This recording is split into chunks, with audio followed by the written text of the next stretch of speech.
বিশুদ্ধ সিদ্ধান্ত অনুযায়ী এবছর অম্বাবচী শুরু হচ্ছে 7ই আষাঢ় অর্থাৎ রবিবার দিন 22শে জুন প্রাত 6টা 10 মিনিটে এবং অম্বাবচী শেষ হচ্ছে 10ই আষাঢ় অর্থাৎ বুধবার দিন 25শে জুন সকাল 8টা 10 মিনিটে। এই সময়টিতে সাধারণত যে সকল কাজগুলো করা একেবারেই উচিত নয় তার মধ্যে প্রথমত সেটা হলো গিয়ে কোনো প্রকার ভূমিতে খনন কাজ বা মাটি থেকে কোনো গাছ উপড়ে ফেলাটা একেবারেই উচিত নয়। এছাড়াও এই সময়টিতে শাস্ত্র অনুযায়ী চুল কাটা বা দাড়ি কাটা বা কোনো প্রকার ক্ষৌর কর্ম করাটাও কিন্তু নিষেধ রয়েছে। এছাড়াও বাড়িতে কোনো রকম কলহপূর্ব পরিবেশ বা ইত্যাদিগুলো কিন্তু সম্পূর্ণভাবে নিষেধ থাকে। এই সময়টিতে দেবীর আশীর্বাদ এবং কৃপা পাওয়ার জন্য আপনারা প্রতিদিন দেবীর বিভিন্ন রকমের মন্ত্র পাঠ করতে পারেন এবং দেবীর পূজা বা জপ করতে পারেন। নিত্য পুজো বা নিত্য পূজা পাঠগুলো কিন্তু এই সময়টিতে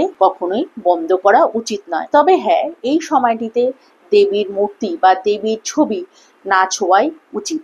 এই সময়টিতে দেবীকে নিত্য সেবা যে রূপ আপনারা করতেন সেই রূপ সেবা আপনারা করতে পারেন, তবে দেবীকে না ছুঁয়ে।